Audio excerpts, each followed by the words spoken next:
نحمده ونصلي على رسوله الكريم أما بعد فأعوذ بالله من الشيطان الرجيم بسم الله الرحمن الرحيم۔ محترم سامعین کرام، رحیم و کریم آقا اپنے گنہگار بندوں کو بڑے پیار کے انداز میں خطاب کرتے ہوئے فرماتے ہیں، یا عبادی الذین اسرفوا علی انفسهم لا تقنطوا من رحمت اللہ، اے میرے گنہگار بندو، تمہیں میری رحمت سے مایوس ہونے کی ضرورت نہیں۔ تم خطا کار ہو، گناہوں میں زندگی کے قیمتی ماہ و سال بسر کر چکے ہو، مگر ہو تو میرے ہی۔ دنیا والے ممکن ہے تم سے نفرت کریں، وہ تمہیں دیکھ کر نفرت سے منہ موڑیں گے، حقارت سے کہیں گے یہ چور ہے، ڈاکو ہے، زانی ہے، شرابی ہے، بے نمازی ہے۔ مگر میرے در پر ندامت کے ساتھ توبہ کے لیے آؤ گے تو میں تمہیں طعنے نہیں دوں گا، تمہاری حکم عدولیاں نہیں جتلاؤں گا، بلکہ تمہیں آغوش رحمت میں ڈھانپ لوں گا۔ 90 سال کا وہ بوڑھا انسان جس نے زندگی میں اپنے مولا کے سامنے ایک سجدہ نہ کیا ہو، اس کی زندگی کا ہر لمحہ اپنے مالک کی نافرمانیوں میں گزرا ہو، اس کے نامہ اعمال میں ایک بھی نیکی نہ ہو، اور پھر وہ وقت آ جائے کہ پیری سے کمر میں خم آ جائے، سر پر سفیدی چھا جائے، ہاتھوں میں دم نہ رہے، بینا ایک کمزور پڑ جائے، شنوائی میں ثقل آ جائے، ٹانگوں میں لڑکھڑاہٹ آ جائے، زبان بھاری ہو جائے، دماغ کام کرنا چھوڑ دے، محبت کا دم بھرنے والی بیوی داغ مفارقت دے جائے، دوست احباب بے وفا ہو جائیں، اپنے بچے بوڑھے ابا جان کو عضو فضول سمجھنے لگیں۔ یہ لٹا پٹا اور ٹھکرایا ہوا بوڑھا جب ہر ایک سے کٹ کر، ہر طرف سے مایوس ہو کر، اپنے دل میں خوف خدا لیے ہوئے، گناہوں کا بوجھ اٹھائے ہوئے، ندامت کے جذبات دل میں لیے ہوئے، توبہ کا عزم مصمم کیے ہوئے، جھکی ہوئی کمر کے ساتھ لاٹھی ٹیکتے ہوئے اللہ کے گھر کی طرف آتا اور وہاں سر نیاز جھکا کر اپنے مالک کو پکارتا ہے، اے خالق و مالک، میں زندگی کے قیمتی 90 بہاریں گوا کر، لٹا کر تیرے در پر حاضر ہوا ہوں، میرے پاس سوائے گناہوں کے کچھ نہ ہوں، مجھے سب نے ٹھکرا دیا، مگر اے مالک تو نہ ٹھکرانا۔ خاموش جواب آتا ہے، اے گنہگار بوڑھے،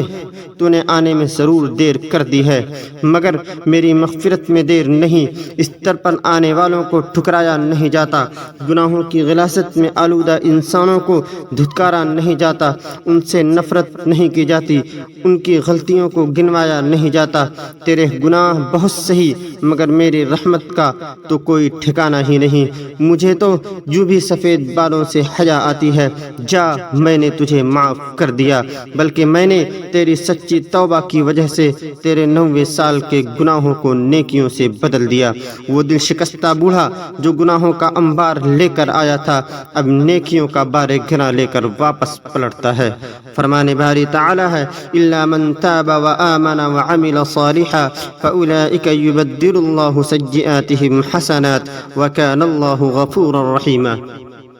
اللہ کا وہ مقدس پیغمبر جو ہر خطا سے دور، ہر گناہ سے معصوم اور ہر نجاست سے پاک تھا، وہ طاہر و مطہر نبی جس کی طہارت پر چاند کی کرنیں، ستاروں کی روشنی، سحر کی نورانیت، باد صبا کی نظافت، پھولوں کا حسن، کلیوں کا باغ پن، صلحاء کی صالحیت، اولیاء کی ولایت اور اتقیاء کا تقوی قربان کیا جا سکتا ہے۔ وہ مغفور و مرحوم انسان جسے مغفرت کی بشارت قرآن حکیم میں بار بار سنا دی گئی، اور جو صرف خود ہی مغفور نہیں بلکہ اس کے مقدس لبوں کی برکت سے لاکھوں اور ہزاروں کو بخشش کے پروانے ملے۔ اسی طاہر، مطہر، مقدس، معصوم، مبشر اور مغفور و مرحوم انسان کی حالت یہ ہے کہ وہ اللہ کے خوف سے ہر وقت لرزاں و ترساں رہتا ہے۔ اس کی راتیں اپنے مالک کے سامنے گڑ گڑاتے ہوئے گزرتی ہیں، کثرت قیام سے اس کے پاؤں میں ورم آ جاتے ہیں۔ وہ ایک دن میں 70 بار اور کبھی 100 بار توبہ و استغفار کرتا ہے، مگر اس عظیم پیغمبر کا نام لینے والے ہم گناہ گاروں کا حال یہ ہے کہ بال بال گناہوں میں جکڑا ہوا ہے، نامہ اعمال میں سیاہی ہی سیاہی ہے، لمبا سفر درپیش ہے، مگر زاد راہ کچھ بھی نہیں۔ زندگی گناہوں میں گزار دی ہے، مگر ہمیں کبھی بھول کر بھی یہ توفیق نہیں ہوئی کہ ہم گناہوں پر ندامت کریں، توبہ و استغفار کریں، گڑ گڑا کر اپنی حکم عدولیوں کی تلافی کریں، بلکہ آپ کو ایسے لوگ بھی مل جائیں گے جو گناہوں پر اتراتے پھرتے ہیں، سینہ پھلا پھلا کر بتاتے ہیں کہ ہم نے فلاں فلاں گناہ کیا ہے۔ اس اترانے کو حماقت کہا جائے یا عقل مندی؟ جو شخص غلطی سے یا جان بوجھ کر زہر کھا بیٹھے، یا جس کے گھر میں آگ لگ گئی ہو جس میں اس کی زندگی بھر کی متاع کے جلنے کا اندیشہ ہو، مگر وہ کہے لگا رہا ہو، تو آپ اسے کیا کہیں گے؟ عقل مند یا بے وقوف، ذی شعور یا بے شعور، گناہ بھی ایک زہر ہے، اور جو شخص یہ زہر کھا بیٹھا اسے اپنی روحانی زندگی کے بارے میں فکر مند ہونا چاہیے۔ میرے بزرگوں اور دوستوں، توبہ سے صرف گناہ ہی معاف نہیں ہوتے، بلکہ اس سے بے شمار دینی، دنیاوی، مادی اور روحانی فائدے اور برکتیں بھی حاصل ہوتی ہیں۔ رب کریم کا وعدہ ہے وَإِنِ اسْتَغْفِرُوا رَبَّكُمْ ثُمَّ تُوبُوا إِلَيْهِ يُمَتِّعُكُمْ مَتَاعًا حَسَنًا إِلَىٰ أَجَلٍ مُّسَمًّى وَيُؤْتِ كُلَّ ذِي فَضْلٍ فَضْلَهُ، اور یہ کہ تم لوگ اپنے رب سے مغفرت طلب کرو، پھر اس کی طرف متوجہ رہو، وہ تم کو وقت مقرر تک خوش عیش زندگی بخشے گا اور زیادہ عمل کرنے والے کو زیادہ ثواب دے گا۔ حضرت عبداللہ ابن عباس رضی اللہ عنہ سے روایت ہے، حضور اکرم صلی اللہ علیہ وسلم نے ارشاد فرمایا کہ جو شخص استغفار کو اپنے اوپر لازم کر لے، اللہ تعالیٰ اس کے لیے ہر دشواری سے چھٹکارا حاصل کرنے کا ذریعہ بنا دے گا اور ہر دکھ سے نجات دے گا، اور اس کو ایسی جگہ سے رزق دے گا جہاں سے اس کو گمان بھی نہ ہوگا۔ آج کون شخص ہے جو پریشان نہیں؟ کون ہے جو حالات سے شکوہ کنہ نہیں؟ کون ہے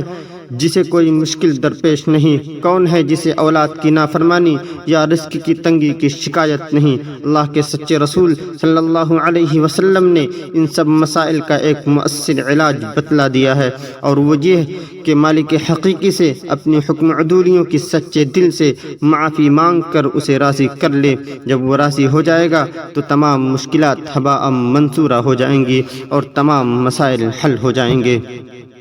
میں اگر یوں کہوں کہ کثرت استغفار رحمتوں کی آبشار ہے تو یہ قطعاً مبالغہ نہ ہوگا۔ وہ لوگ دنیا و آخرت میں مبارک اور خوش قسمت ہیں جنہیں کثرت استغفار کی سعادت حاصل ہو جاتی ہے۔